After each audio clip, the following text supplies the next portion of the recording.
The daughter of anarchist Russian immigrants, she was rebellious and an outsider from the beginning. As a child, Isabella refused to wear girls' clothes, feeling far more comfortable in male attire. The main reason at that time it being practical to ride horseback without cumbersome frocks and petticoats.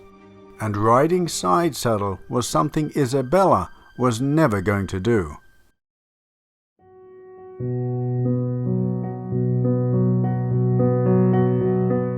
She was born in Geneva, Switzerland in 1877. Her father was a former Orthodox priest turned atheist and anarchist, and her mother was herself illegitimate, born of a Prussian woman and a wealthy Russian Jew. Officially, she is the illegitimate child of Natalie Eberhardt, a Muscovite pensioner who fled Tsarist Russia to Geneva. She grew up hungry for knowledge and rebellious in the face of any form of authority. The Geneva police closely observed these anarchists, including Isabella herself.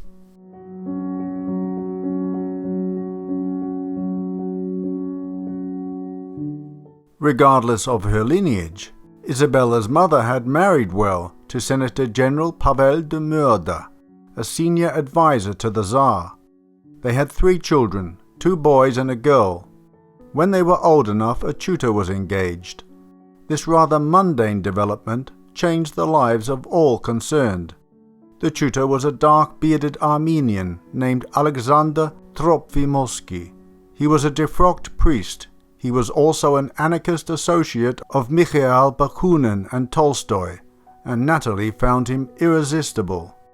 Barely a year had passed before Natalie ran away to Switzerland with the tutor, taking the children with them. After 9 months, another son, Augustin, arrived. Isabella Wilhelmine and Marie Eberhardt followed 5 years later. She was registered on her birth certificate as fille naturelle, meaning illegitimate daughter or girl.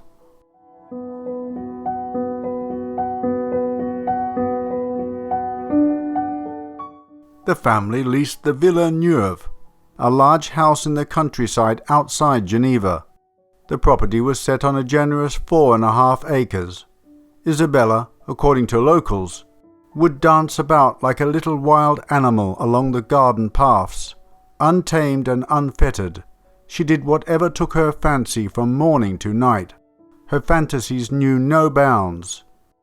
Her father's anarchist principles dictated that boys and girls alike should be given the same education. This linguistically gifted child learns Arabic at the age of 12, and at 14 she is determined to convert to Islam. She was fluent in French, spoke Russian, German and Italian. In 1894 she engaged in a correspondence with Eugene Letour, a French officer stationed in the Sahara, who was lonely and looking for a pen pal to occupy his time during the boring hours in the mess.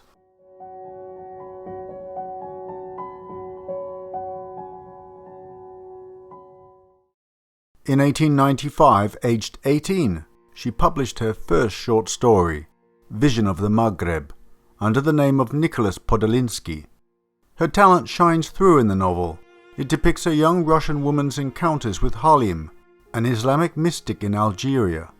It's almost as if she foresaw herself as Halim, and her prophetic writing was very accurate. Of medium height, his slenderness seemed almost feminine beneath the wrapping of his coarse clothing, typical of a man of the people. He sat down near the fire across from me, and in its rekindled glimmer I saw his pale face, almost unreal in its beauty, with dark eyes that seemed illuminated from the interior by a mystical flame beneath the perfect arch of his black eyebrows.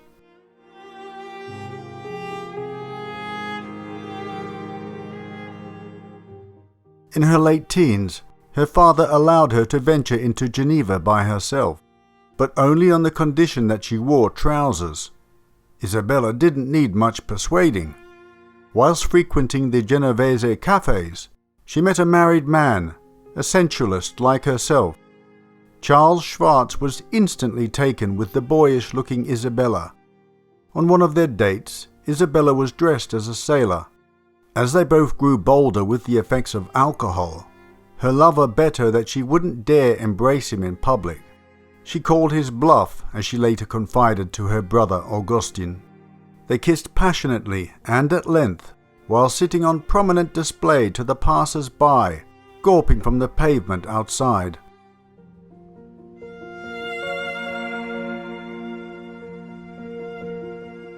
In 1895 she writes to her brother from Geneva, "My body is in the Occident, but my soul is in the Orient. And, without writing, there is no hope for me in this cursed life in eternal darkness." She wants to break out. She wants to write.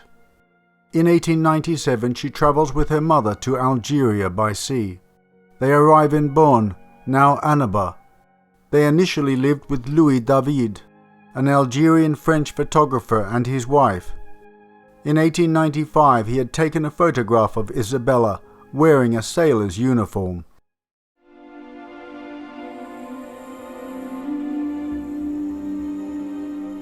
The very conservative Davids both disapproved of the amount of time Isabella and her mother spent with the local Arabs.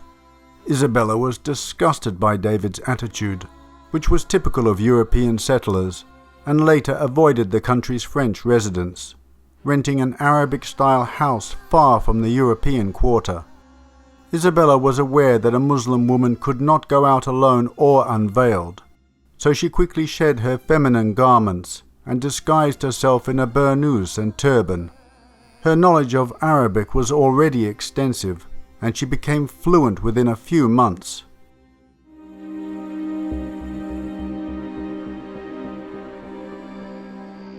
Mother and daughter decided to convert to Islam.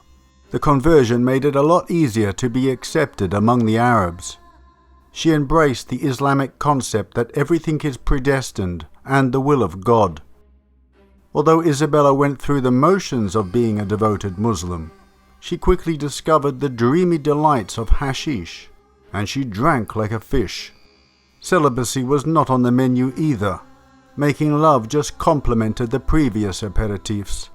According to a friend, Isabella drank more than a legionnaire, smoked more kif than a hashish addict, and made love for the love of making love. A friend from Tunis recalled that when she saw a man she wanted, she took him. She'd beckon him over and off they'd go. She never made any pretenses. She never hid her sexual adventures. Why should she?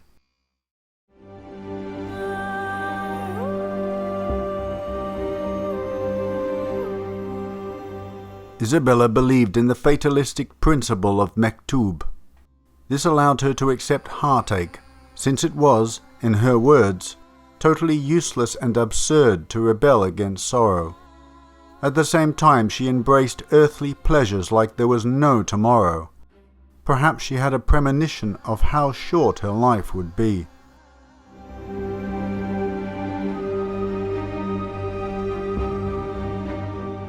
It is under debate why Isabella's Arabic companions tolerated her hedonistic lifestyle.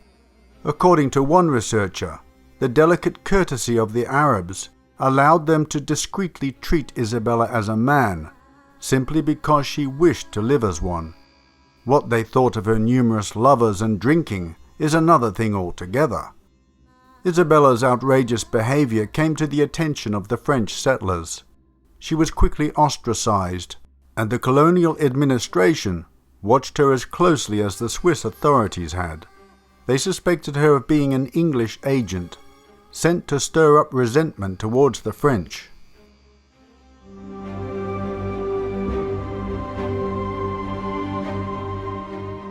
Her mother, who had been suffering health problems, died in November 1897 of a heart attack, and was buried under the name of Fatma Manubia. Isabella was grief-stricken. Her father was duly notified in advance about his wife's decline, but arrived after her death and showed little sympathy towards Isabella. When she told him she desperately wanted to die because of her grief, he responded by calmly offering her his revolver, which she declined.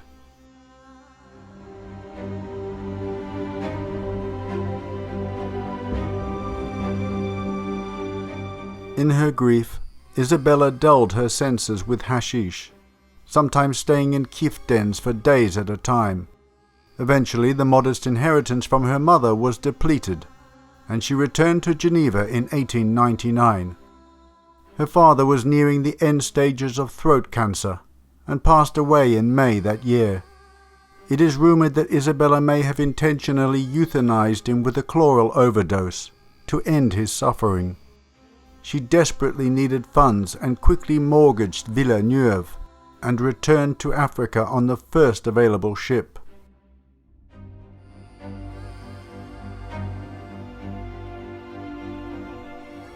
Isabella can now freely embrace the nomadic life without any restraints. She now adopts the name Sey Mahmoud and drinks in bars disguised as a man. She visits the holy places of Islam and spends the night in Bedouin tents. With her funds she buys an Arabian stallion and rides alone through the desert into the interior of the Sahara. There, in the sandy seas, she finds her second home. She will return there again and again. Isabella never became pregnant, despite her love of lovemaking. It has been suggested she was anorexic and didn't menstruate. Considering the very basic self-imposed living conditions, she was probably in a way relieved it was so.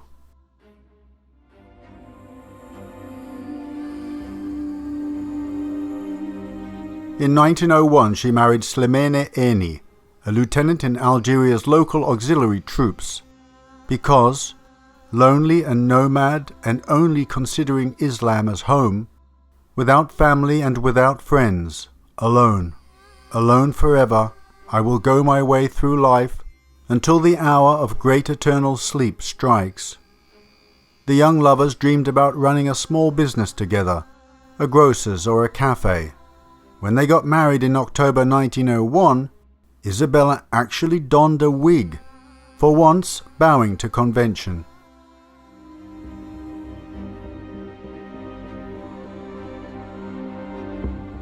The union with Slimane Eni alienated Eberhard from the French authorities, who were already shocked by her lifestyle. Around this time she became acquainted with the Qadariya, a Sufi order. The order's leader, Hussein ben Brahim, was so impressed with Isabella's knowledge and passion for Islam that he initiated her into his Zawiya without the usual formal procedures. To the French authorities, this was for them proof that she must be a spy or an agitator, and her name entered a widely circulated blacklist. The French transferred her lover to another regiment at Batna, possibly to punish Isabella.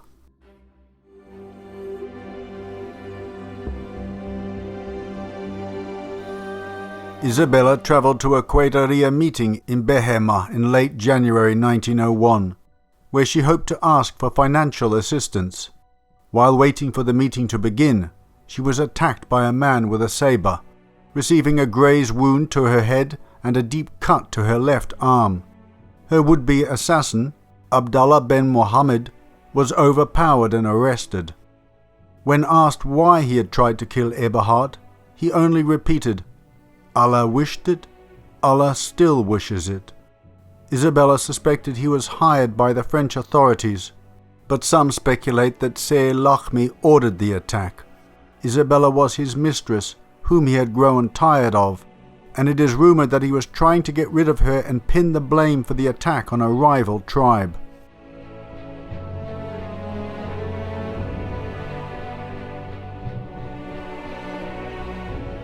Having had quite simply enough of Isabella, the French ordered her to leave North Africa without explanation. As an immigrant, she had no choice but to comply. She travelled to France in early May 1901. In June, she was summoned back to Constantine to give evidence at the trial of her attacker, who maintained his statement that Allah had ordered him to kill Isabella, though he expressed remorse for his actions. Isabella said she bore no grudge against Abdallah, forgave him, and hoped that he would not be punished. Abdallah received life imprisonment, although the prosecutor had asked for the death penalty. When the trial ended, Isabella was again ordered to leave the country.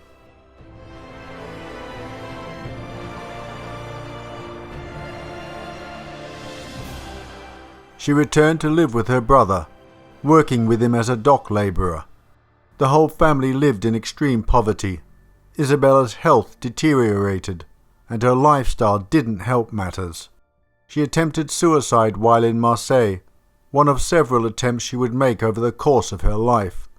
Slimane was eventually discharged from the army and joined her in France, and shortly afterwards the couple relocated to Algiers. Isabella became disillusioned with Eni, whose only ambition after leaving the army appeared to be finding an unskilled job that would allow him to live relatively comfortably. She increased her own efforts as a writer, and several of her short stories were printed in the local press.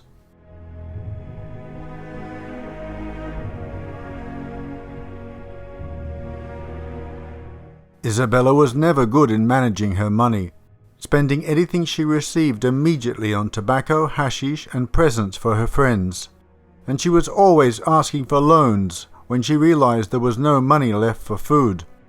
This behavior made her even more of a pariah among the other European residents of the town.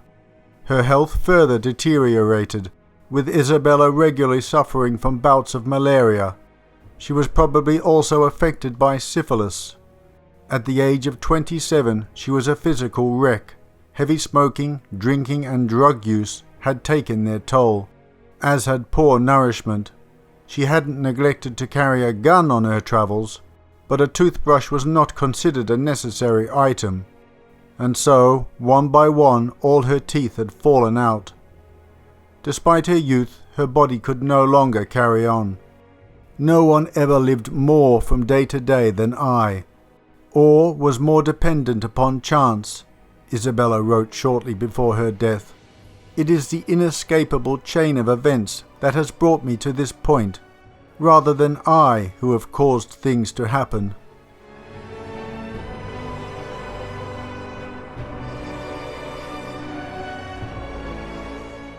In the fall of 1904, when Isabella met up with her husband in the Saharan village of Ain Sefra, they hadn't seen each other for 8 months. After renting a small mud house to celebrate their reunion, they spent one last happy night together. The next day, at around 11 o'clock, the village was engulfed in a flash flood. A deafening torrent of water rushed down from the mountains and destroyed the dwelling of the couple.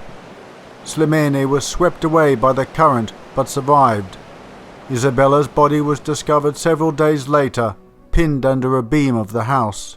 She had just completed a manuscript of stories, and the muddy pages surrounded her decaying body.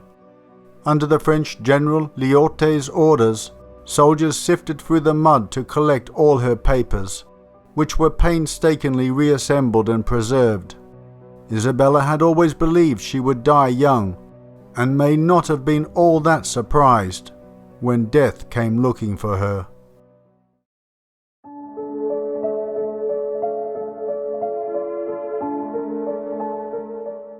General Lyautey may have fallen in love with Isabella. Their shared love of religion, the attraction to Islam. He also shared her immoderate taste for absinthe and hashish. After her death he said of her, "No one understands Africa better than she." After reassembling her manuscript, he posted it to Victor Baroukand, a French journalist, who began to publish her work. Some of what he published is considered to be more his work than hers.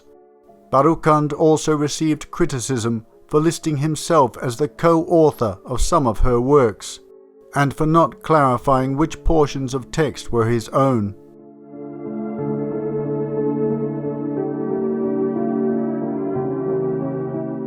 After the flood, Lyautey took charge of her burial. He had her laid to rest in the local cemetery, and erected a granite tombstone at the head of her grave. On her tomb at Ain Sefra, facing Mecca, is engraved Isabella Eberhardt, wife of Slimane Eni, in Roman characters, and Mahmoud Sayadi in Arabic letters. Isabella's posthumous fame rests not so much on her writing, but rather for her incredible and uncompromising life, which has acquired legendary status. The Androgyne du Désert, as she was called in France, has inspired plays, films, a 2012 opera by the composer Missy Mazzoli, and even in 2015, a New York musical, The Nomad.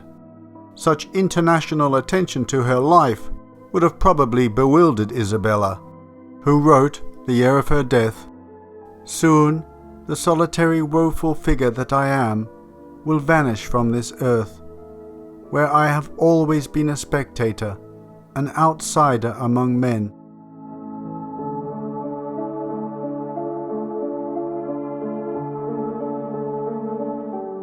The first act of life, to cry, and our arrival resembles our departure.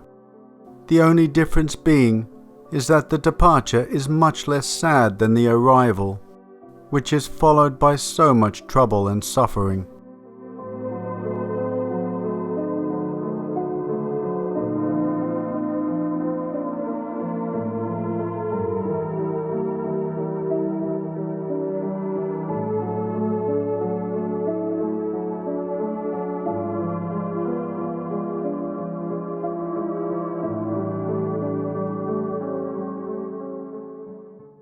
Well, my dear friends, what a life. What an amazing journey. What did you think of Isabella? Brought up in my adopted country of Switzerland, but decided it was too gentrified for her, and took off to Algeria.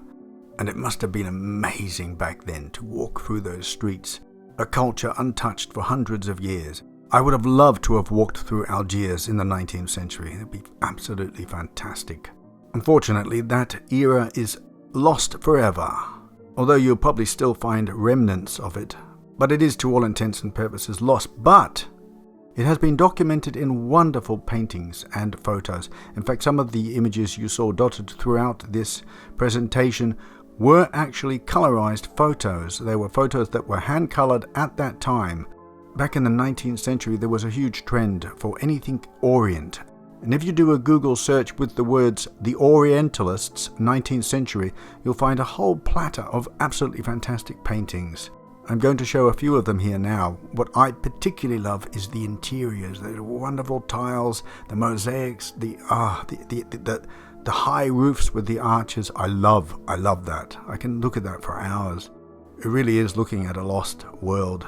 And a lot of these Victorian painters travelled over there and lived there for many months, if not years, to try and capture the essence. I also love the scenes of the street bazaars and the carpet sellers.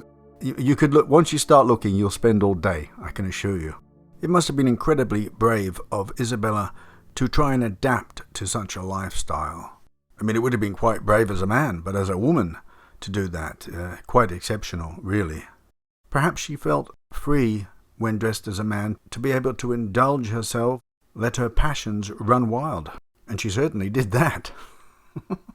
Well, she lived the life that she wanted to live, as short as it was, and has left behind an incredible tale. Thank you, Isabella Eberhard. One day I might head out to Geneva again. You've probably seen on YouTube I have been to Geneva a few times. I might head out there and actually try and find out if her house is still around, if not where it was. I really didn't know about her previously. That will be something new. Geneva's only about 2 hours away from me. I'd love to find out, try and retrace her footsteps.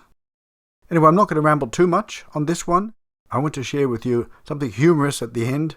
While I was actually doing the narration for it, my cat decided that it was time for lunch. And she does that in a non-too-subtle way. She marches into the room and meows very loudly. And we know exactly what she's saying. "Feed me, you bugger!" So I've left a recording of me during the narration being interrupted by the feline ferocious. And also afterwards I closed the door on her. And what she does is she sticks her snout under the gap of the door and meows through there, not to be put off. So I recorded that as well. Have fun with that, my dear friends, and I will see you next time. Might be Vintage Crime next time. It could be on the platter. Who knows? Take care, God bless, and bye-bye. And Anarchist.